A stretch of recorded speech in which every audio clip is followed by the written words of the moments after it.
everyone for joining and सबसे पहले दीदी आपका बहुत-बहुत thank you for always helping हाँ अस जी, इन हाँ दिस जी। क्वेरी।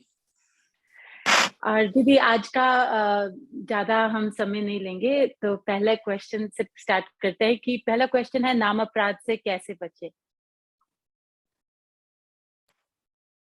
नामापराध से कैसे हमें पता है कि कौन कौन से नामापराध हैं और इससे हमारा सर्वनाश हो जाता है, तो हमें उनसे सावधान रहना है कि हम वो ना कर सकें, हम अपराध ना करें। बार बार सावधानी रखने से और कभी गलती से स्वभाववश कोई अपराध या नामापराध हो जाता है तो हमें उसके लिए प्रायश्चित करना चाहिए। जैसे हमको पता है कि हमें अनावश्यक गुस्सा नहीं करना चाहिए, तो कंट्रोल करो, और जिस दिन आ जाए अपने ऊपर पश्चाताप करो या अपने को दंड दो कि आज हम एक टाइम खाना नहीं खाएंगे। तो हमें जब पता है कि गलत कहाँ है तो मुश्किल नहीं है उसको कंट्रोल करना, टाइम लगता है हर चीज में। बार बार तब तक ज्ञान पूर्वक सोचो कि इससे तो हमारी साधना नष्ट हो रही है। अगर हम नामापराध करेंगे तो साधना करने का कोई फायदा ही कुछ नहीं है। एक तरफ कमाई हो रही है। इसलिए सावधान रहना है हमें और अधिक समय भगवत चिंतन में करना है।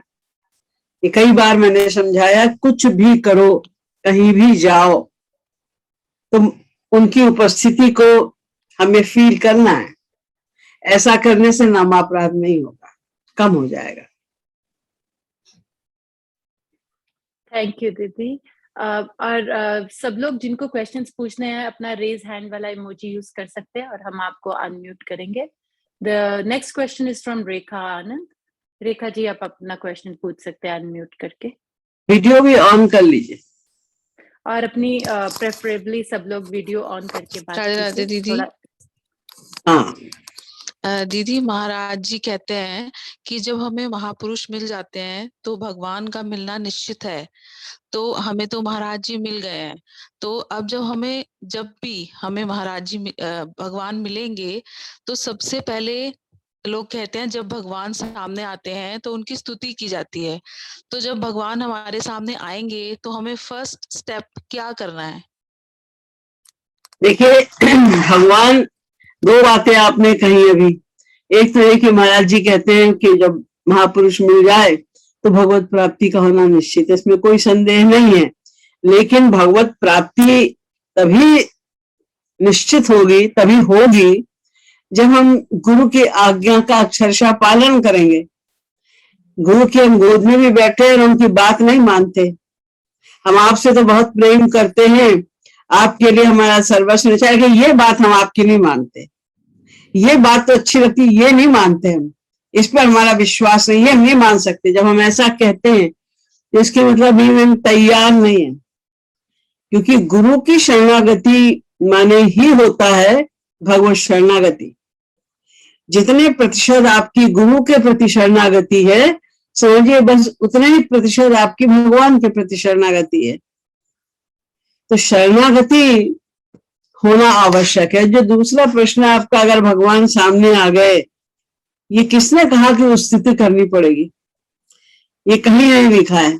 वो तो जब भगवान आएंगे, पहली बात तो यही है कि जैसे ही भगवान मिलेंगे हमें अनंत ज्ञान मिल जाएगा जो दिव्य है।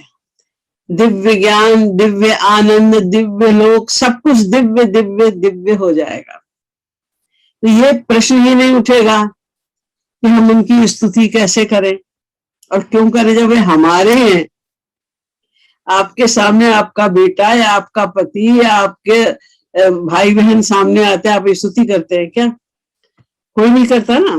तो जब अपने हो गए, हमारे हो गए, स्तुति की आवश्यकता नहीं है। लेकिन फिर भी यदि किसी भक्ति की इच्छा स्तुति करने की है भी, तो भगवान, देखिए ध्रुव छोटा सा बालक था, तो जैसे ही भगवान सामने प्रकट हुए तो उसको समझ में नहीं आया क्या करें, तो भगवान ने अपना शंख छुआ दिया और उसको सब ज्ञान हो गया, वो स्तुति करने लगा उनकी। वस्तुतः तो भगवान को शंख छुआने की भी जरूरत नहीं है, उनके दर्शन मात्र से ही सारा अज्ञान, पहले अज्ञान चला जाता है। भाई अज्ञान का रीजन माया है ना, जब माया चली जाएगी तभी तो भगवान के दर्शन होंगे। तो जब माया चली गई माने अज्ञान चला गया। अब ज्ञान चला गया, अज्ञान चला गया तो ज्ञान आ गया, अब कोई प्रॉब्लम नहीं, सब ज्ञान हो जाएगा अपने आप। थैंक यू दीदी, राधे राधे। थैंक यू रेखा दीदी। दीदी नेक्स्ट क्वेश्चन है कि अगर महाराज जी यहाँ भगवान की मूर्ति खंडित हो जाए तो क्या हम उसको पानी में बहा सकते हैं? क्या भगवान की? महाराज जी की या भगवान की मूर्ति अगर खंडित हो जाए तो उसको पानी में बहा सकते हैं? क्यों नहीं बहा सकते? नदी में, समुद्र में, कहीं भी। थैंक यू दीदी। Next is from Jaya. Jaya ji आप अपना क्वेश्चन पूछ सकती हैं। इसको कैसे करें खत्म? हेलो हेलो दीदी, राधे राधे जी। आवाज ठीक नहीं है आज, बहुत धीमी आ रही है मुझे आवाज। Hello hello. हाँ जी दीदी, हेलो, मैं आपको दीदी ट्रांसलेट करूंगी। बोलिए जया जी। जी दीदी, मेरा ये क्वेश्चन है कि वो जब मैं रूप ध्यान करती हूँ शिव महाराज जी का, तो मेरा रूप ध्यान माँ के रूप में होता है, उनका रूप ध्यान, तो ऐसे भी कर सकते हैं? दी महाराज जी को हेलो। माँ के रूप में रूप ध्यान करते हैं तो क्या ये ठीक है? महाराज जी को क्या? तुमने गाने आवाज भी नहीं आ रही। महाराज जी को माँ के रूप में रूप ध्यान करते हैं वो, तो क्या नहीं, माँ की तरह? हाँ जी, मदर की तरह देख सकते हैं महाराज जी को? क्यों नहीं? जी मतलब मैं दीदी जब मैं करने बैठती हूँ तो ऑटोमेटिक वैसा ही बनता है, माँ वाला ही, मतलब उसमें बहुत ज्यादा अपनापन। आपकी जैसी भावना बने उनके प्रति, माँ की भावना बने, पिता की भावना बने, जो भी भावना बने वो सब ठीक है। और जी अपनी भावना के अनुसार ही आप भक्ति करिए। जी जी जी। एक और क्वेश्चन था कि वृंदावन में क्या साधारणी और समंजसा रति की भी गोपियां थी? क्या? जी, वृंदावन में क्या साधारणी रति की और समंजसा रति की भी गोपियां थी? आवाज ही नहीं आ रही बिल्कुल भी। वृंदावन में साधारणी रति और समंजसा रति की भी गोपियां थी जब श्री कृष्ण थे वृंदावन में। जो समंजसा रति की थी उनको गोपी की उपाधि नहीं मिलती, वो प्रेमी तो थे लेकिन वे गोपी प्रेम को प्राप्त करने वाले लोग नहीं थे। समंजसा रति वाले थे, जैसे उनकी जितनी रानियां थी श्री कृष्ण की, वो सब समंजसा रति वाली थी। भक्तों में जैसे मीराबाई थी, वो समंजसा रति वाली थी। सब प्रकार के भक्त थे ब्रज में। नहीं तो वो तो द्वारिका की हुई ना, जैसे वृंदावन में भी, ब्रिज में भी साधारणी और क्या ब्रिज में भी साधारणी और समंजसा रति की थी गोपियां? सुनाई नहीं दे रहा मुझे। ब्रिज में थी, बोल रहे कि ब्रिज में थी ऐसी साधारणी रति और समंजसा रति की गोपियां वहां पे थी। द्वारिका में तो थी, पर क्या ब्रज में भी थी? होंगी, जरूर होंगी। जो लोग जहां भी थे जी, क्या वो समंजसा रति के थे, समर्था रति के थे या साधारणी रति के लोग थे, वो थे सब जगह, लेकिन उनको प्रेम नहीं मिला, गोपी प्रेम उनको नहीं प्राप्त हुआ। अब जो दास्य भाव के थे, सख्य भाव के थे, तो उनको भी तो, वो भी तो वही थे ना, उनको गोपी प्रेम कहाँ मिला? प्रेम मिला, गोपी प्रेम तो नहीं मिला। इसी प्रकार हर प्रकार के भक्त सब जगह थे, लेकिन क्योंकि द्वारका की समस्त रानियां समंजसा रति की ही थी, इसलिए उनका उदाहरण दिया जाता है, बाकी तो सब जगह जी। मैं यानी ब्रिज में भी थी। जी, थैंक यू दीदी। The next is from Abhijit. हाँ जी, ब्रिज में दीदी ने बोला आपको भी होंगी, पर उनको गोपी प्रेम नहीं मिला। The next is Abhijit. Abhijit, you could unmute and ask your question. क्यों यहाँ पर ऐसा आ रहा है पता राधे राधे नहीं। हाँ हाँ, राधे राधे, बोलिए दीदी। जो मेरा प्रश्न ये था कि जैसे एक लेक्चर में महाराज जी ने स्वार्थ के बारे में बताया था कि जो वास्तव में स्वार्थी है वो धन्य है, क्योंकि जिसने अपना स्वार्थ पहचान लिया तो फिर वो भगवान के विषय में आगे बढ़ता है। लेकिन एक प्रवचन में महाराज जी ने कहा था कि जो लेना लेना है वो स्वार्थ है, तो फिर हमें जो मन का अटैचमेंट करना है, तो अब तक तो हम स्वार्थी है जब तक हमें भगवत प्राप्ति नहीं होती, तो फिर हम भगवान के सुख के लिए कार्य कैसे कर सकते हैं? मतलब क्या उनकी प्रश्न है शुद्धि। इनका? आवाज तो इसमें बिल्कुल आवाज नहीं आ रही। सॉरी। हाँ राधे राधे। दीदी, इनका क्वेश्चन है कि महाराज जी ने एक प्रवचन में बोला है कि धनी वही है जो अपना स्वार्थ पहचान सके, और एक प्रवचन में बोला है कि सिर्फ अपना सोचना स्वार्थ होता है, अपना ही अपने बारे में सोचना स्वार्थ होता है। तो हम लोग तो स्वार्थी है, तो हम अपना स्वार्थ कैसे पहचानेंगे? हम तो अपना ही फायदा सोचेंगे हर जगह। महाराज जी बता तो रहे हैं कि स्वार्थी तो सब हैं स्वभावतः, लेकिन हम लोग स्वार्थी शब्द का अर्थ भी नहीं जानते। स्व माने होता है आत्मा, और अर्थ माने तो आप जानते ही अर्थ होता है मीनिंग। तो जो आत्मा का अर्थ है वही हमारा अर्थ है। तो आत्मा तो क्योंकि परमात्मा का है, हमारा जैसे शरीर है माया का, तो शरीर को सब कुछ माया संबंधी चाहिए, तभी ये सरवाइव कर पाएगा। उसी प्रकार आत्मा परमात्मा का अंश है, इसलिए परमात्मा को प्राप्त करना ही आत्मा का अर्थ हो सकता है। तो इसके अलावा हम कुछ भी चाहते हैं तो हमारा वो गलत है, वो चाहना गलत है। हम चाहते तो भगवान को ही, डायरेक्ट या इनडायरेक्ट। चाहे आप धन संपत्ति चाहें, चाहे आप परिवार चाहें, चाहे आप यश चाहें, चाहे आप जो चाहें, लक्ष्य तो आपका एक ही है, आनंद प्राप्ति। लेकिन क्योंकि हमें पता ही नहीं है कि आनंद कहते किसे, आनंद कहाँ है, तो हम ये संसार के सामानों में आनंद को ढूंढ रहे हैं, जब वहां है ही नहीं आनंद। आप आग के सामने खड़े होके कहो हमें ठंडक प्रदान करो, बड़ी गर्मी लग रही, तो ये मूर्खता की बात होगी ना। तो ऐसे जब संसार में है ही माया का बना हुआ, यहाँ सुख है ही नहीं, हम सुख की आशा में भाग रहे हैं, कभी ये प्राप्त करते हैं, कभी वो प्राप्त करते हैं। इससे सुख नहीं मिला तो ये प्राप्त करो, इससे सुख नहीं मिला तो ये प्राप्त करो, इस व्यक्ति ने आनंद नहीं है तो उस व्यक्ति को बनाओ अपना। ये सब हम अज्ञानता के कारण इधर उधर भाग रहे हैं। तो जिसने पहचान लिया, जान लिया, स्व माने तो आत्मा होता है, आत्मा तो परमात्मा का अंश है, तो उसका सुख तो केवल परमात्मा में ही हो सकता है। तो वो गुरु की शरण में जाकर ढंग से साधना करता है, उनकी आज्ञाओं का पालन करते हुए साधना करता है, तब उसे भगवत प्राप्ति होती है, नहीं तब उसका सच्चा स्वार्थ हल होता। सच्चा स्वार्थ हमारा क्या है कि जो हमारा है उसे हम पालें। जहां हमको तो आनंद चाहिए ना, वही भगवान ही तो आनंद स्वरूप है, उनको पा लेना ही हमारा सच्चा स्वार्थ है। थैंक यू दीदी। अभिजीत भैया, आई होप आपका हो गया क्वेश्चन।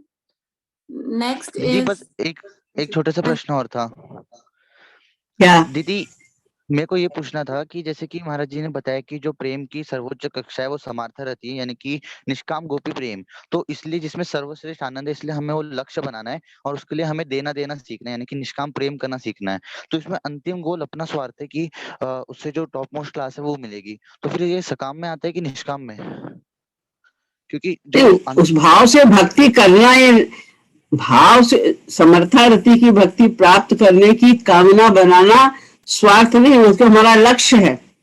लेकिन आप चाह तो रहे हैं समर्था रति, और भगवान से कुछ इच्छाएं अपने सुख के लिए बनाना, ये प्रैक्टिस करनी। जब हम समर्था रति की भक्ति करना सीख रहे हैं और उसकी प्रैक्टिस कर रहे हैं, तो ये आदत हमको शुरू से डालनी चाहिए कि हम अपने सुख के लिए भगवान से कुछ ना मांगे, हम भगवान से भगवान का प्रेम मांग रहे हैं, समर्था रति वाला प्रेम मांग रहे हैं। क्यों?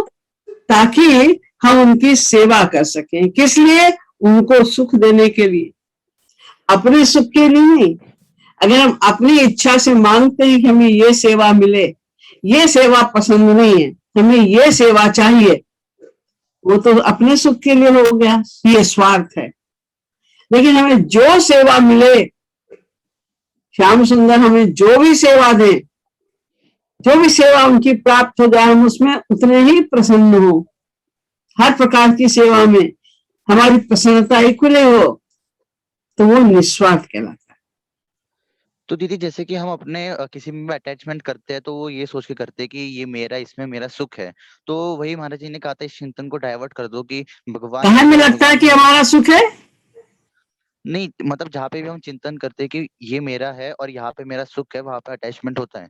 तो फिर जैसे महाराज जी ने कहा था इसी चिंतन को डाइवर्ट कर दो भगवान की ओर। तो फिर जब हम ये सोचेंगे अरे कि ये भगवान कीर्तन तो आप उस सुख को प्राप्त करने के लिए कर रहे हैं ना, जो आपका लक्ष्य है। अगर जी कीर्तन में सुख नहीं मिलेगा तो कीर्तन करोगे कैसे? जी कीर्तन का सुख प्राप्त करने की इच्छा करना या कीर्तन में सुख की प्राप्ति होना, ये स्वार्थ नहीं है। स्वार्थ का अर्थ समझो, शरीर संबंधी कुछ भी इच्छा रखना, ये गलत स्वार्थ है। महाराज जी ने अभी भी आपने बताया कि महाराज जी ने बताया कि स्वार्थी होना बुरी बात नहीं, वो तो स्वाभाविकता है, लेकिन गलत रूप से स्वार्थी होना गलत है। संसार संबंधी भी कोई भी कामना आप भगवान से बनाओ या संसार वालों से बनाओ, उसमें हमारा कल्याण नहीं है।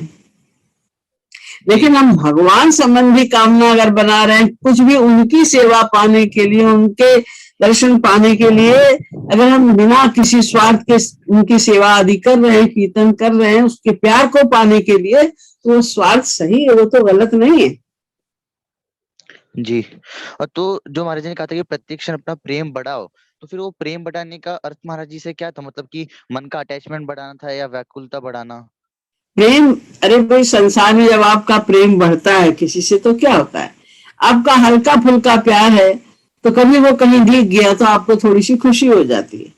जिससे आपको अधिक प्यार, आप उसको इनवाइट करते हैं बार बार कि आप आओ आप आओ, और जिससे बहुत प्यार है आप व्याकुल होकर उसे इनवाइट करते हैं, आओ 10 बार फोन करेंगे, बुलाएंगे बार बार, आपका उससे प्यार है तो। और जिससे बहुत प्यार है उसके बिना आपसे रहा नहीं जाएगा, जिससे और भी ज्यादा प्यार उसके बिना आपको छटपटाएंगे, आपको आंसू आएंगे। ऐसे ही जितना प्यार हम, जितनी साधना करेंगे हमारे मन की शुद्धि होती जाएगी, और जितनी मन की शुद्धि होती जाएगी हमारा प्यार भगवान से बढ़ता जाएगा।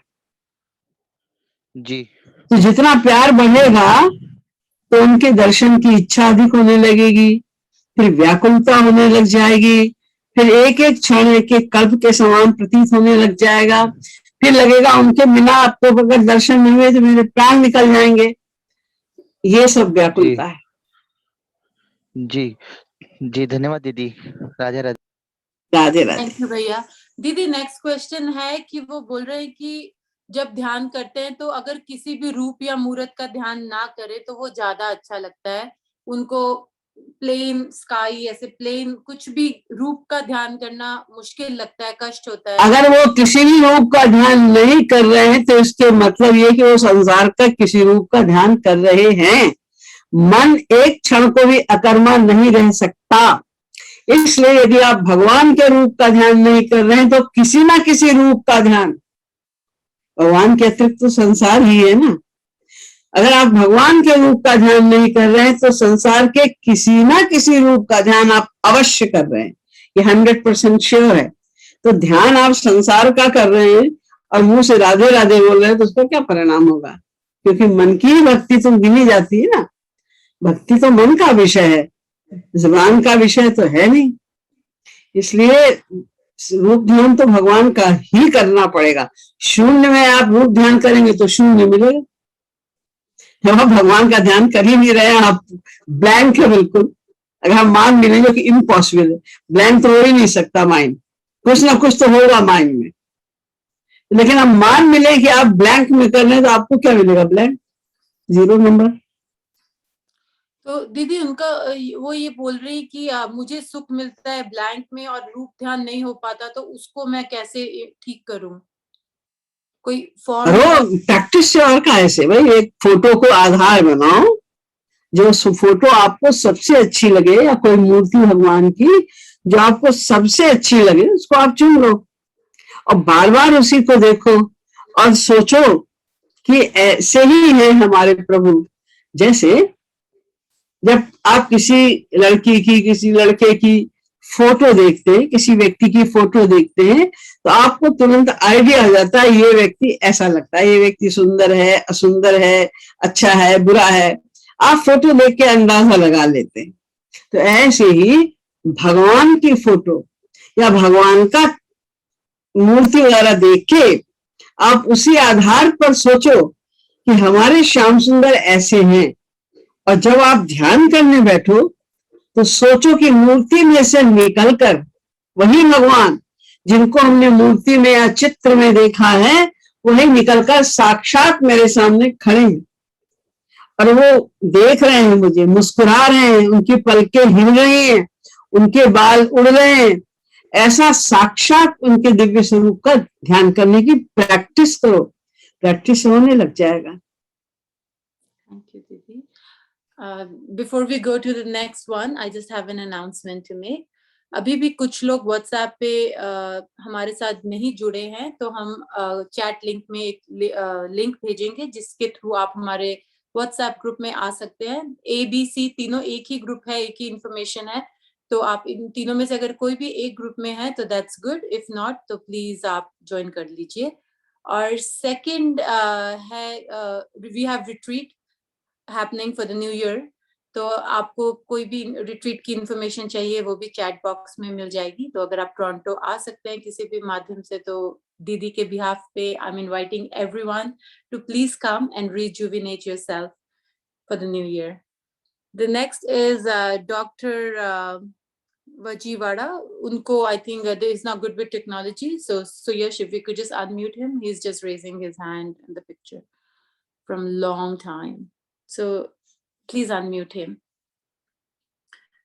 Dr. Vajivada, India. भैया पूछिए अपना क्वेश्चन, अनम्यूट करके वीडियो ऑन कर लीजिए। भैया अनम्यूट कर लीजिए, आपको अभी वीडियो ऑफ कर दी।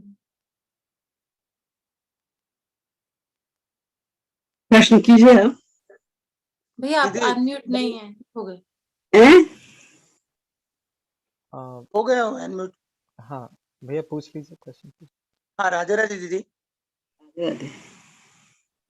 मैं ये पूछना चाहता हूँ दीदी, मैं रोज रात में सोने के पहले संकल्प करता हूँ कि महाराज जी को हमेशा अपने साथ महसूस करूँ या रियलाइज करूँ। और जो मैं पेशे से डॉक्टर हूँ, तो पेशेंट देखने जाते हो बहुत बार तो याद कर लेता हूँ एक क्षण के लिए, ऐसा महाराज जी बोलते हैं क्षण को भी याद करे तो तुम्हारा टाइम खराब नहीं होगा। मगर पेशे से डॉक्टर होने की वजह से जो संसार में जो प्रैक्टिस करते वक्त भूल जाते हैं, बड़ा पेशेंट लगातार चालू हो गए, तो उसको कैसा बढ़ाओ कि निरंतर कैसा करो? बस प्रैक्टिस से, ये स्वाभाविक है भूल जाना, क्योंकि ज्यादा प्रैक्टिस अभी नहीं है। जैसे जैसे आपकी ये प्रैक्टिस जो आप कर रहे हैं बहुत अच्छा है, ऐसे ही करना चाहिए। तो जो आप प्रैक्टिस कर रहे हैं, आप भूल जाते हैं तो फिर आप फिर तुरंत ध्यान शुरू करिए, फिर आप भूल जाएंगे, फिर ध्यान। इसी को तो अभ्यास कहते हैं ना। प्रैक्टिस माने क्या कि बार बार आपको अनसक्सेस मिलेगी, आप असफल होंगे, फिर आप कोशिश करिए, फिर असफल होंगे, फिर कोशिश कीजिए, तो धीरे धीरे असफलता की जो है रेशियो कम होता जाएगा और धीरे धीरे करके फिर आपका स्वाभाविक रूप से लगातार वैसे ध्यान बनने लग जाएगा। प्रैक्टिस से होगा सब कुछ।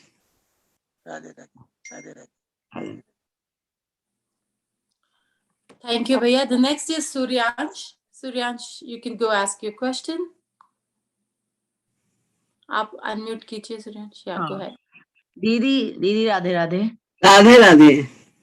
मुझे ये पूछना था, जैसे महाराज जी के बारे में किसी को हम बताते हैं तो हमें ये भी देखना पड़ेगा कि वो सही इंसान है, यानी अगर उसने कुछ उल्टा सीधा बोल दिया महाराज जी को तो हमें भी पाप लगेगा क्या? अगर कोई दूसरा व्यक्ति उल्टा सीधा बोलता है तो अगर हमने मतलब है हाँ जी दीदी, अगर दूसरा कुछ गलत बोलता है तो क्या हमें भी पाप लगेगा? क्योंकि हम उसको महाराज जी के बारे में बोल रहे थे। नहीं, पाप तो नहीं लगेगा, लेकिन बचना तो चाहिए। अगर एक बार भी कोई महाराज जी के लिए उल्टा सीधा बोलता है, उससे खत्म करो संबंध। वो बुरा माने तो माने, अच्छा है बुरा मान जाए तो कभी दोबारा आएगा नहीं, तुम्हारा कुसंग नहीं करेगा। ये कुसंग तो है ना, पाप तो समय नहीं लगेगा। लेकिन जब कोई व्यक्ति किसी की बहुत प्रशंसा सुनता है बार बार, तो स्वाभाविक रूप से उसके प्रति अच्छी भावना बनने लगती है। अब तुम ऐसी कुसंग की बात सुनोगे अगर एक बार, दो बार, तीन बार, तो कन्विंस्ड होते जाओगे, तुम्हारा माइंड वैसे ही बन जाएगा, फिर असर होने लग जाएगा कुसंग का। इसलिए कुसंग से तो बहुत बचने की आवश्यकता है।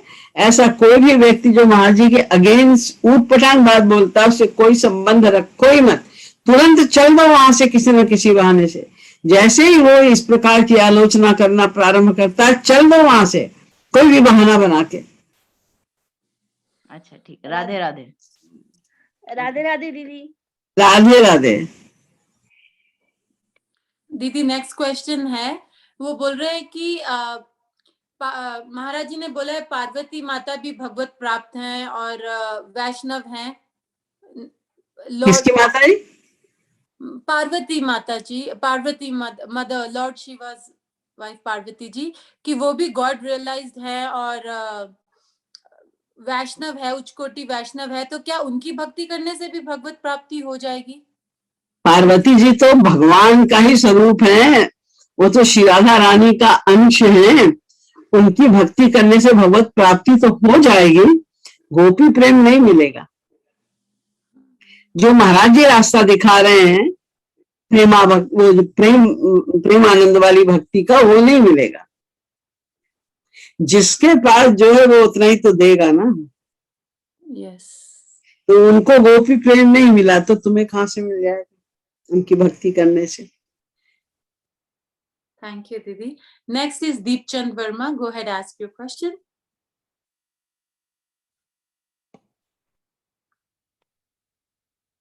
राधे राधे दीदी। राधे राधे। दीदी मेरा पहला प्रश्न ये है कि मैं महाराज जी के गोलोक धाम पधारने के बाद में महाराज जी से जुड़ा हूँ, और जो महाराज जी से पहले मिल चुके हैं, तो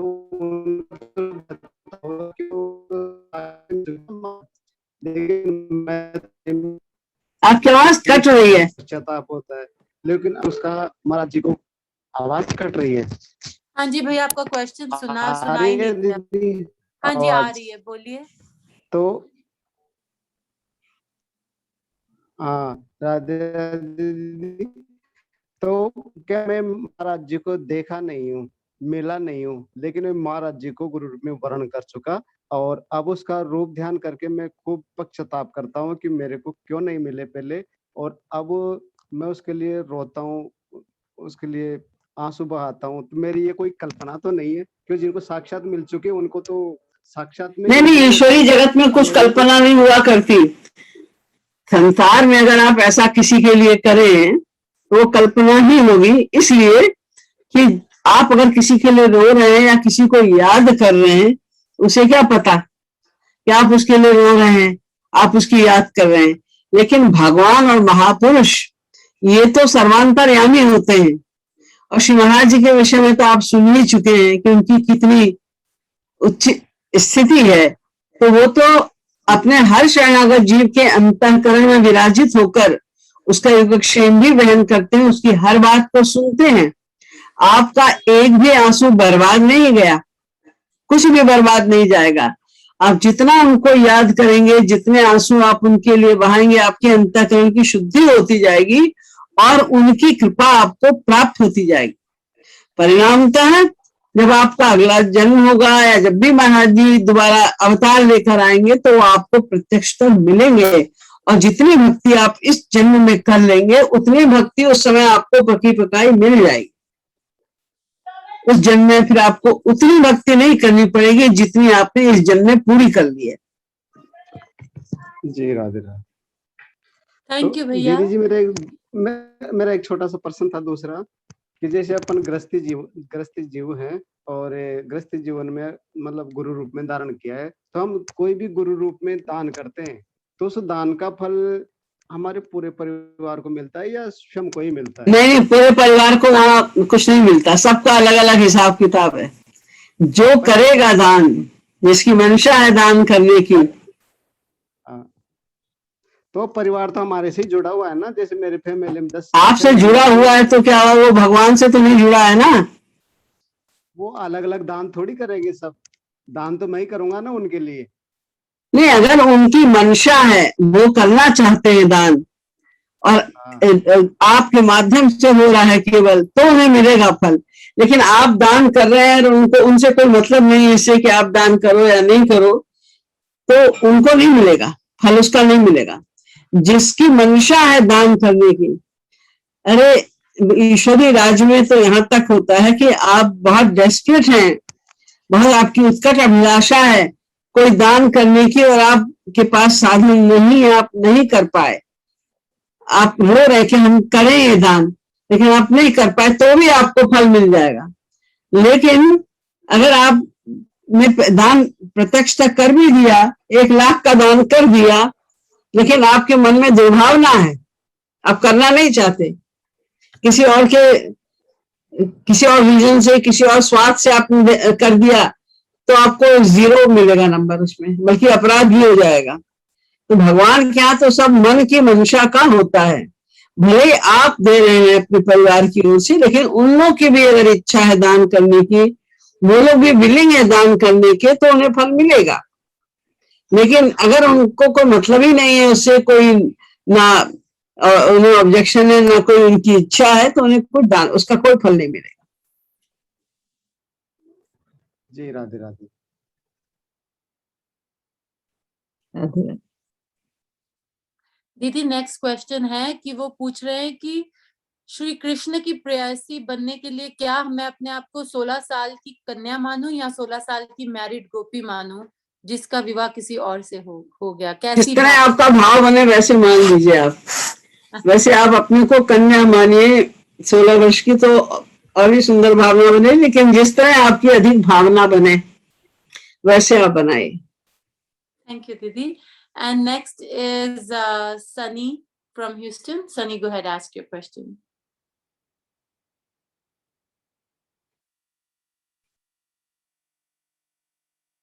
Radhe Radhe. Radhe Radhe. So my question is. Can you speak a little louder? Hello. Radhe Yeah, Radhe. Sunny, go ahead, ask. Go ahead. Okay, so my question is, when I want to do Roop Dhyan of Radha Krishna, I have the following confusion that I want to clear.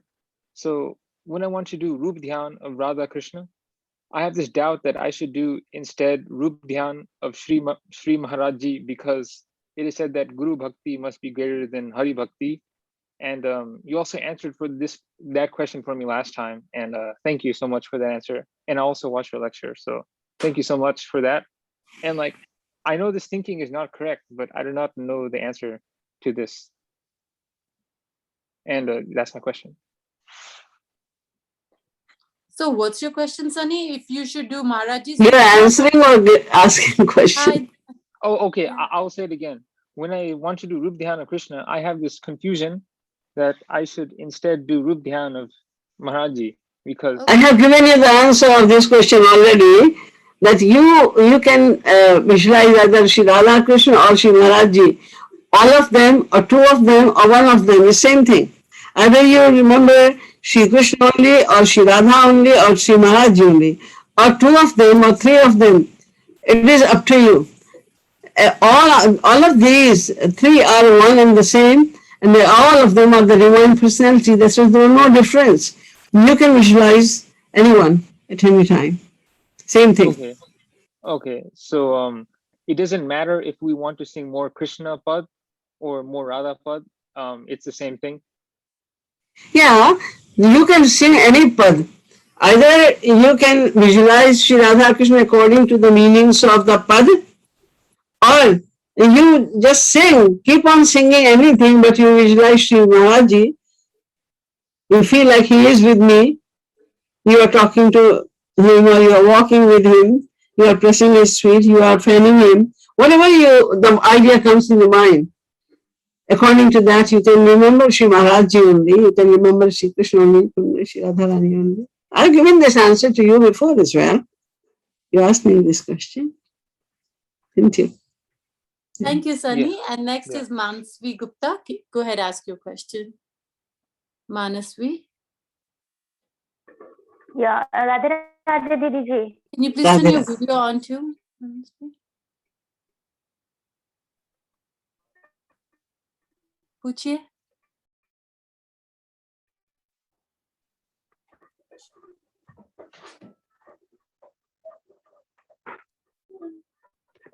Hello. हाँ जी मानसवी पूछिए। आवाज आ रही है? आपको? आ रही है। क्या question है, पूछिए। मुझे आवाज नहीं आ रही, समझ आ रहा है।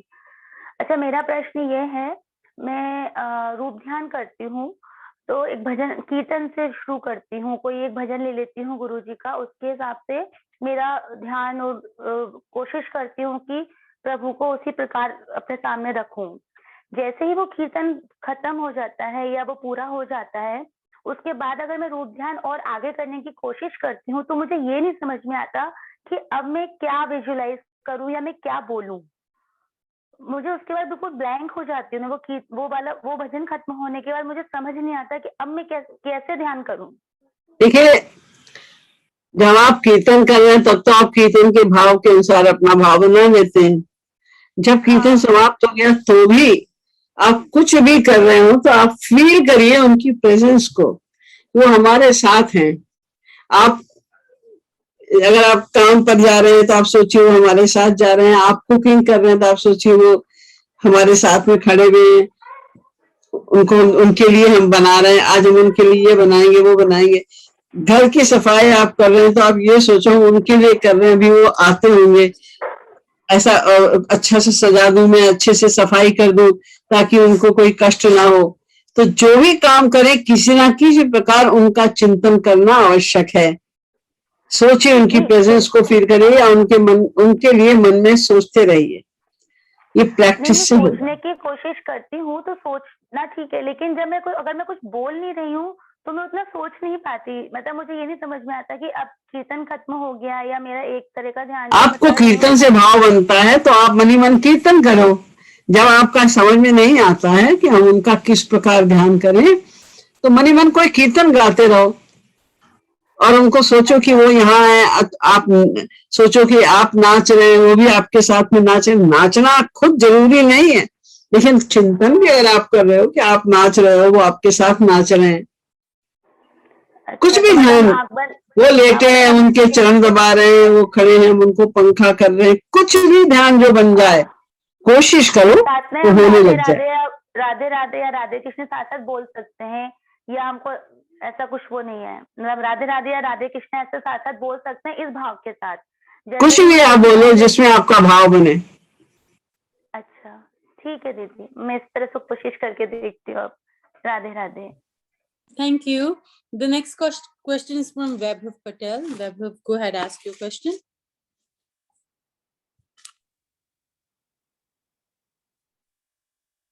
राधे राधे दीदी जी, प्रणाम। राधे राधे वल्लभ। दीदी, मेरा प्रश्न ये है कि भागवत में जो बुद्ध अवतार हैं भगवान के, तो भागवत में पढ़ता हूँ तो उसमें ऐसा लिखा है, एक जगह पढ़ लिया था पहले मैंने, अभी तो मैंने बंद कर दिया, आपने बोला था पढ़ना। तो मेरी जिज्ञासा थी कि उसमें ऐसा लिखा है कि असुरों को प्रेरित करने के लिए बुद्ध क्या करने के लिए जो हुआ, असुरों को आकर्षित करने के लिए, असुरों को, असुर यानी जो सुर नहीं होते, राक्षस या जो भी, तो ऐसा क्यों लिखा है भागवत में? मतलब असुरों को क्या करने के लिए? असुरों को आकर्षित करने के लिए बुद्ध अवतार लिया है, ये ऐसा कुछ लिखा था। कहाँ लिखा है? भागवत में, मतलब असुरों को आकर्षित करने के लिए बौद्ध पद्धति या बुद्ध अवतार हुआ था भगवान का, मतलब ऐसा। हमने तो नहीं पढ़ा उसका, हमें आप बताइएगा कहाँ लिखा है। भागवत में ऐसा तो कुछ नहीं लिखा है,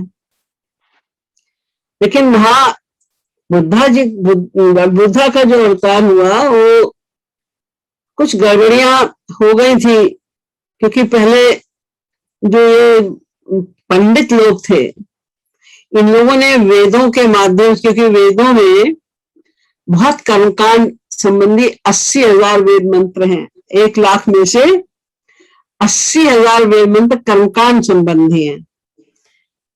तो उन्होंने और बातों को नहीं बताया, केवल जो कर्मकांड है, ये कर्म करो, ये पूजा कराओ, ये यज्ञ करो, ये यज्ञ करो, अपनी स्वार्थ पूर्ति के लिए लोगों को वो बताया और कहा देखो वेदों में लिखा है।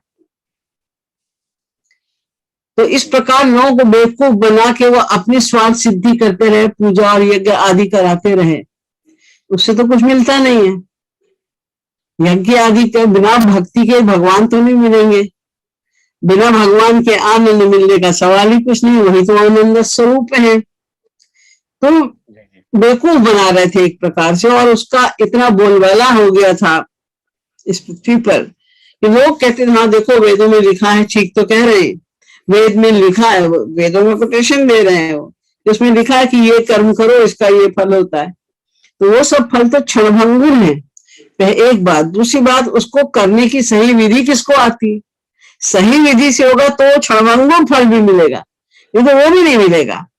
तो ये सब बहुत ज्यादा गड़बड़ी फैल गई थी। भक्ति तो बिल्कुल सही ज्ञान और सही भक्ति बिल्कुल पृथ्वी पर से विलुप्त जैसा हो गया था।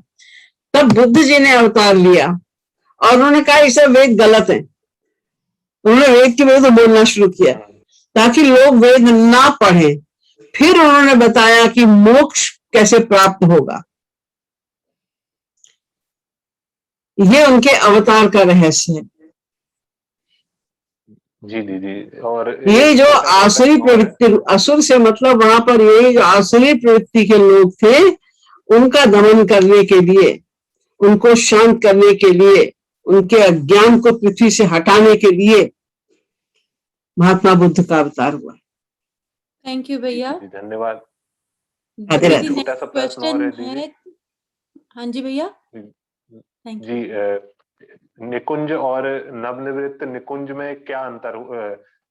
निवृत्त निकुंज और नवनिवृत्त निकुंज में क्या अंतर? निकुंज में जो लीलाएं होती हैं उससे और अधिक अंतरंग लीलाएं निवृत्त निकुंज में होती हैं। वहां पर ये अष्टमा सखियां भी प्रवेश नहीं करती, लेकिन वे कुंज के झरोखों से भगवान श्री राधा कृष्ण की लीलाओं का रसास्वादन कर सकती हैं। लेकिन वहां पर केवल प्रिया प्रियतम श्री राधा कृष्ण ही रहते हैं निवृत्त निकुंज में, और निकुंज तक तो गोपियों का भी प्रवेश है। ये अंतर है। नवनिवृत्त निकुंज, नवनिवृत्त निकुंज क्या? नवनिवृत्त निकुंज भी करके कुछ होता है क्या? नवनिवृत्त क्या चीज? नवनिवृत्त निकुंज कौन सा? नवनिवृत्त निकुंज, नवनिवृत्त निकुंज, नवनिवृत्त निकुंज। हाँ जी, हाँ, नवनिवृत्त निकुंज हमने तो नहीं सुना। अभी रसिकों की बातें किसी ने अपना लिख दिया होगा अपनी भावना अनुसार, किंतु कहीं शास्त्र वेद में इसका जिक्र मैंने नहीं देखा। थैंक यू भैया। एंड दीदी नेक्स्ट क्वेश्चन है कि मानव शरीर में ही अगर भगवान को पाया जा सकता है तो भागवत में गजेंद्र को कैसे लेने आ गए? क्या? अगर मानव शरीर में ही भगवान को पाया जा सकता है तो एक भागवत में स्टोरी है कि गजेंद्र को, यानी उनको भगवान लेने खुद आए थे ना, हाथी। वो किसको लेने के लिए? गजेंद्र को दीदी, वो हाथी। ये जो भगवान के अवतारों में जो ऐसे किस्से आते हैं ठीक है, लेकिन गजेंद्र कोई भी हो, जैसे कागभूषण वगैरह भी थे, कौवा का उनका था जी, लेकिन वो लोग पूर्व जन्म में इतने बड़े ज्ञानी थे कि यद्यपि किसी श्रापवश उनको ये पशुओं के शरीर तो प्राप्त हो गए थे, लेकिन अपना सब उनको ज्ञान था। जैसे जड़ भरत को भी भले हिरण का शरीर प्राप्त हो गया था, लेकिन उनको पूर्व जन्म का सब ज्ञान था, और वो भगवान के शरणागत होकर जब ऐसे जीव पुकारते हैं तो भगवान को आना पड़ता है। अब ये सोचिए कि कोई साधारण पशु होगा, चाहे वो हाथी हो, कौवा हो, कोई भी हो, तो उसके माइंड में भी ये बात कैसे आएगी कि वो भगवान को पुकारे और आर्त होकर पुकारे? ऐसे उसके मन में आएगा ही कैसे? पशुओं को तो ये ज्ञान होता ही नहीं है, ये ज्ञान केवल मनुष्यों को होता है। लेकिन अगर पशु पक्षी में ये सब एक्सेप्शंस है, इन लोग में अगर इस प्रकार का कोई ज्ञान है, इसका मतलब ये कि उन्होंने पूर्व जन्म में बहुत साधना की भी है, और किसी एक श्रापवश, किसी एक अपराधवश उनको पशु का शरीर प्राप्त हो गया, किंतु ज्ञान होने के कारण वो उसी प्रकार से भक्ति के साथ में शरणागत होकर, आर्त होकर भगवान को पुकार रहे हैं। इसलिए भगवान को आना पड़ता है, दर्शन देना पड़ता है। थैंक यू दीदी। And next is R. Das. Go ahead, ask your question. RD. Radhe Radhe Didi ji. Radhe Radhe. My question is on advanced level of meditation like Rup Dhyan. So does everybody get the same experience? Let's say when we go to Bhava Bhakti, is everybody going to get the same experience, or it's going to be individual? Like I understand that when we are doing Kirtan, I can have different. No, when you do sadhana, you can reach to the same level of bhakti, but the experience could be different. Everyone experiences according, because when you are practicing devotion, your feelings are different from others. Naturally, according to your feelings, you will have different experiences. Like, you will see the different leelas, you will feel the different kind of, intensity in seeing God, or when you are pronouncing the names of God. Everyone is different. But whatever you will attain ultimately, as the result of your devotion, that will be the divine vision of Shyam Sundar. So you will see the face of Shyam Sundar according to your feelings, but it will also be divine and unlimitedly blissful. There will be unlimited bliss. Yes, in each and every particle of the body of Shyam Sundar. There will be unlimited bliss, unlimited lust, unlimited love. Everything will be unlimited. So don't worry about that. But you should focus on your own feelings only. Why are you worried about the feelings of others? Yeah, the reason is because my question, my follow-up question was actually about what I'm experiencing. So I just wasn't sure that I should ask the question, like in my meditation. So let me give a little background. So I'm coming from Gyan Marg. Everyone experiences differently the same thing, the same kind of sentiments. Right. So when I go deep in the meditation, when I go deep state of meditation, finally the stage comes where the thoughts are quietened. Your mind automatically quietens. There is a presence, and because I'm coming from the Gyan Marg, there's presence of light, because we do, the God as the light. So here So you are following the Gyan Marg or the Prem Marg? I started through my childhood. I've been doing Gyan Marg with Maharaj Ji. I've shifted probably a couple of years ago, not 3 years ago. I came to Maharaj Ji's path. So my meditation, I can focus, I can get intensive, but there are stages that come, and this is where I've been struggling for last 30 years. And there is a vast difference in the meditation of Gyan Marg and Prem Marg, because when you meditating according to Gyan Marg says God has no form. He is Nirakar. He has no attributes. He is Nirgun. He is Nirvishesh. There is no special quality in God. So either you will say that God has no form, or you will visualize, right, to do Rup Dhyan of the divine form of God. You cannot do both. If you are trying to do both, sometimes according to Gyan Marg, sometimes according to Prem Marg, then you will be confused very badly, and you can never attain your goal. No matter how much sadhana you are doing and how much deeply you are doing it, you can't attain anything. You have to have एक ही साधे सब सधे सब साधे सब जाए, एक भरोसो एक बल एक आस विश्वास. You have to follow only one path, one guru. Yes, that's where that's what I'm trying to do, shifting.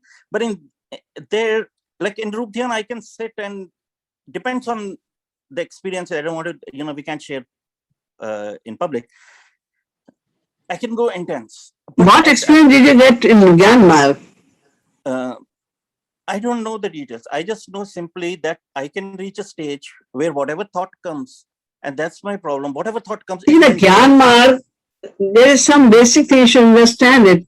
If you go deep in the Gyan Marg, Shri Maharaj Ji reconciles everything. And he made it very clear that ultimately the Gyan Marg also says that we have to realize God. Yes. But they realize Nirakar Brahma. So So either you follow the Gyan Marg or you follow the Bhakti Marg. No, I'm You following have Bhakti to Marg. visualize on the form of God. So because if they are following Gyan Marg and there is no form of God, then naturally, how can they do meditation? So they have to choose some form. So they focus on a spot of light. Yes, Because that's without any akar, they cannot practice devotion. So they focus on the light. And the Prem Marg says that there is a beautiful form of God. Yes. So because light cannot be changed, it cannot have many forms, different forms. But when you are visualizing the divine form of God, you can see him walking, talking, laughing, dancing, and you can also dance with him, you can talk to him, you can persist with him, you can fan him. There's so many things you can do. So either you follow this path or that path. And Gyan Marg, if you were following Gyan Marg correctly, I don't think that anyone is following Gyan Marg in a correct way. But if you were following the Gyan Marg correctly, then your mind should be more simple, more pure. And then there should not be any problem in doing Rup Dhyan. No, I don't have any issues in Rup Dhyan. My problem is the stage I reach, whatever I think starts manifesting. And at that point, Trishna, the hidden desires that I don't even know, suddenly is stillness. So the hidden, the Trishna, the hidden desires of the mind for my past lives. मैं आपको सुन नहीं पा रही हूँ, आपने अभी जो कह रहे हैं ना, मुझे समझ में नहीं आ रहा है. Oh, okay, let me. Can you speak a little loudly? Yeah, I will go higher volume after that. Go ahead, Bhaiya. Go ahead, ask.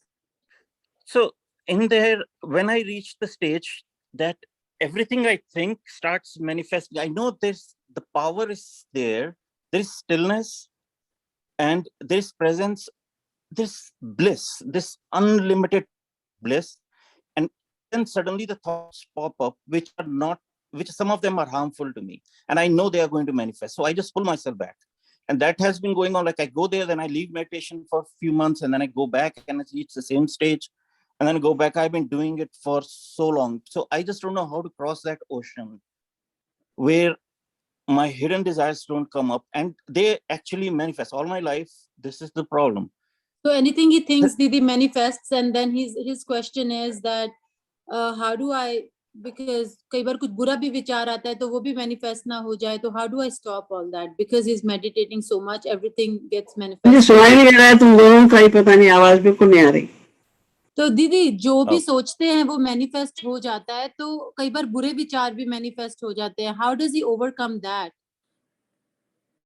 जो भी सोचते हैं मैनिफेस्ट हो जाता है, मतलब सच हो जाता है. जैसे क्या सोच, जैसे मेडिटेशन करने की वजह से कुछ भी बुरे अच्छे सब विचार सच्चे हो रहे हैं, जो सोचते वो हो ही जा रहा है लाइफ में. आपको मेडिटेशन करना है, रूप ध्यान करना है.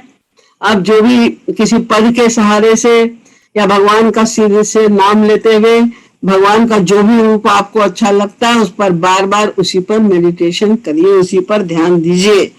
तब जाकर आपके मेडिटेशन में धारणा शक्ति यानी स्टेबिलिटी आएगी. ध्यान, धारणा, समाधि, पहले आपको ध्यान की प्रैक्टिस करनी होगी, तब उसमें स्टेबिलिटी आएगी.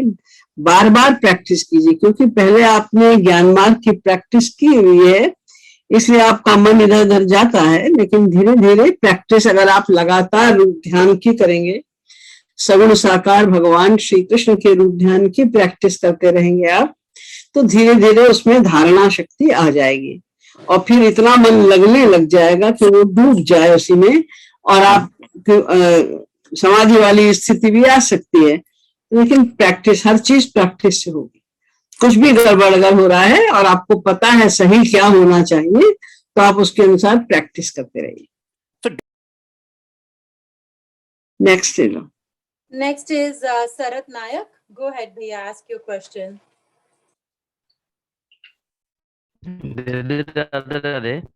राधे राधे.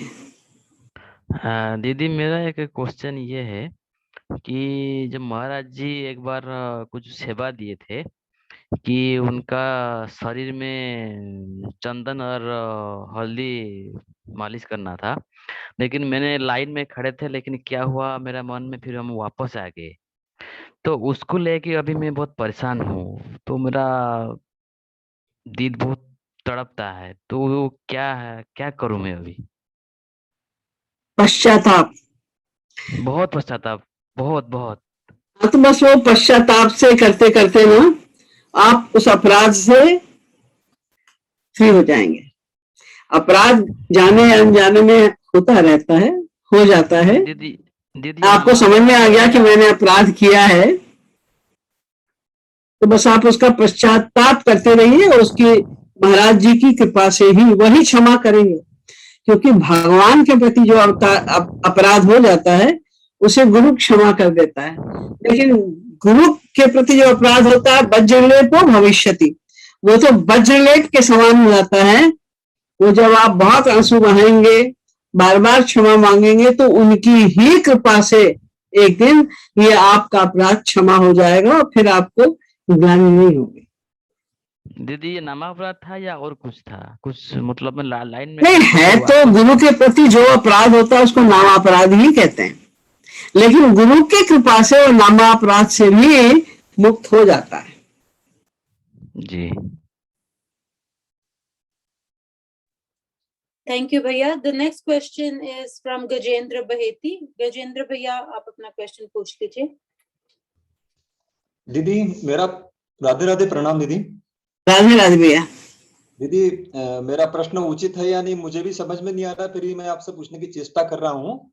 मेरा प्रश्न दीदी यही है कि जो काशी विद्वत परिषद के जो 500 विद्वान जिन्होंने महाराज जी को सुना, जाना और माना और महाराज जी को उपाध्याय भी दी, आपने भी 18 नवंबर के प्रवचनों में उनका जिक्र किया है, तो उसके बाद लेकिन उनका कभी कहीं उल्लेख श्री महाराज जी के मुख से, आपके मुख से सुनने नहीं मिला कि उनकी शरणागति का स्तर फिर आगे क्या रहा, उनकी स्थिति क्या रही, वो कब महाराज जी से कैसे मिले। अभी तो महाराज जी जाने और वो जाने, हम क्या जान सकते हैं कि अब उनकी स्थिति क्या है। किसी की मन स्थिति जो उस समय उनकी मन स्थिति थी वो तो उनके शब्दों से व्यक्त है, जो उन्होंने महाराज जी को प्रदीप्त उपहार दिया या जो उनके लिए संबोधन किया, उससे उनकी मना स्थिति उस समय क्या थी वो तो स्पष्ट है। अब वो जिसने साक्षात ये देखा और अनुभव किया कि महाराज जी स्वयं श्री कृष्ण हैं, उनकी मना स्थिति को मैं क्या जानूंगी, कैसे जानूंगी।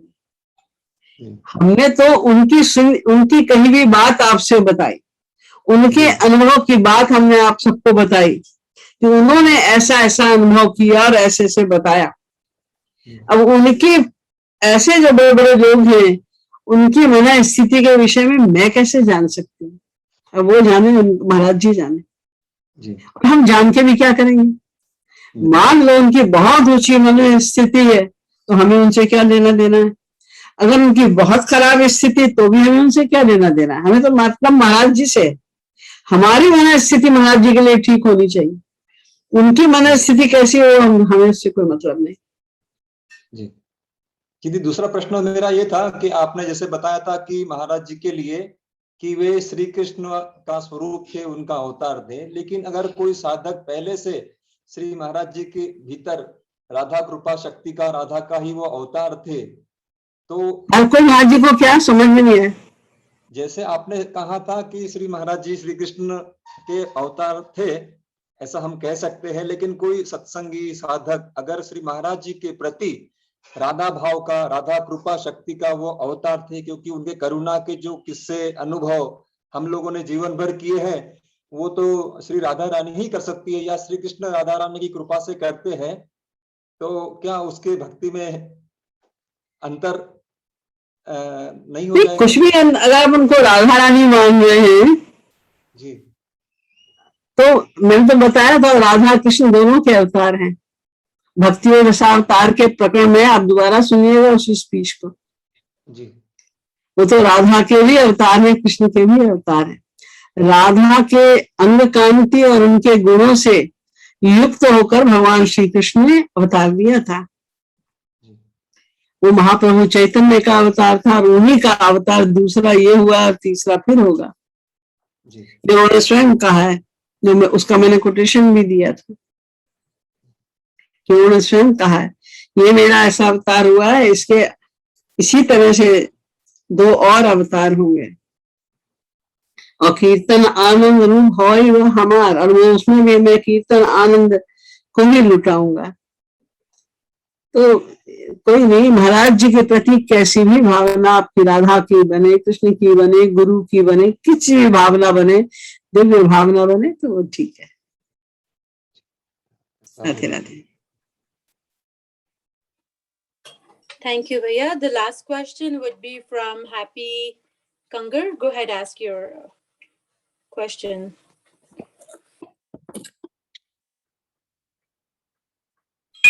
आप अपना क्वेश्चन पूछ सकते हैं। भैया अनम्यूट कर लीजिए। किसका प्रश्न है? अगर ये नहीं हो पा रहा तो सुयश मैं नेक्स्ट पे मूव करूं? हाँ। Okay, Arpita, go ahead, ask your question. This is the last question. Radhe Radhe दीदी। राधे राधे। दीदी मेरा ये क्वेश्चन है कि जब महाराज जी को हम लोग नहीं जानते थे तो हमने तमाम देवी देवताओं की मूर्ति अपने घर में रखे हुए हैं, तो नहीं जानते थे तो क्या? तो बहुत सारे देवी देवताओं के हम मूर्ति रखे हुए हैं अभी, तो हम महाराज जी के साथ जब अब नहीं रखना चाहते हैं, उनको मतलब हटाना चाहते हैं, तो क्या करें? सिर्फ महाराज देवी देवता जितने भी हैं, जो उनके जो उपासक हैं, जैसे मान लो आपके पास शंकर जी की मूर्ति है या फोटो है, तो जो आपके कोई जानने वाले होंगे शंकर जी के उपासक, उनको गिफ्ट कर दो, ऐसे कर दो, या उनको हटा के कहीं रख दो, क्योंकि सामने होते हैं तो फिर वो भावना बन जाती है वैसी, तो मन फिर कभी इधर जाएगा, कभी इधर जाएगा, कभी इधर जाएगा। हमें अनन्य भक्ति करनी है, इसलिए अपनी ऑल्टर में जहाँ आपका पूजा का स्थान है, वहां पर केवल हरि गुरु का ही चित्र होना चाहिए। तो जो बाकी है हटा दो वहां से। ये शंका मत रखना कि वो कहीं नाराज ना हो जाए। अरे जब है ही एक, तो कौन किससे नाराज हो जाएगा? जी दीदी। चाहे वो जितने भी हैं, भगवान शंकर हैं, दुर्गा हैं, सब ये राधा कृष्ण के ही तो सब अंश है ना, सेम ही तो है, तो कौन किससे नाराज हो जाएगा? इसलिए ये शंका नहीं करना। और जितने भी तुम्हारे पास चित्र या मूर्ति बाकी हैं, उनको किसी स्थान पे रख दो, या उनके जो मानने वाले लोग हैं उनको गिफ्ट कर दो, या फिर अगर डिस्टर्बेंस होता है तो उसको किसी पवित्र नदी में या समुद्र में विसर्जित कर दो। दीदी अगर कुएं में डाल दे तो? कुएं में मत डालो। कुएं में नहीं, उसमें ठीक नहीं पड़ेगा, वो फिर ऊपर आ जाएगी ना, फिर किसी के बाल्टी में आ जाएगा, जब कोई पानी भरेगा तो उसमें नहीं डालो, लेकिन रखे रहो उसको। फिर जब कभी मौका मिले तो किसी नदी में, गंगा आदि नदी में किसी में विसर्जित कर दो, या अपने पास रखे रहो कहीं पर और उठा for your question. या उसी में जो मूर्तियां के फ्रेम है, उसी में आगे श्री कृष्ण की मूर्ति लगा, फोटो लगा लो। थिंक वो म्यूट हो गई। थैंक यू अर्पिता दीदी। एंड फॉर एवरीवन, अगर आपको और भी कोई क्वेश्चन है, नेक्स्ट सैटरडे फिर से हमारे साथ आप आइए and we'll be able to answer your questions. We're in the WhatsApp group. For any further queries, you feel free to reach me out. Thank you everyone. Radhe Radhe दीदी, थैंक यू। और सब लोग अनम्यूट करके दीदी को आप राधे राधे कर सकते हैं। राधे राधे। राधे राधे। राधे राधे दीदी, थैंक यू राधे दीदी। राधे राधे राधे राधे राधे राधे राधे।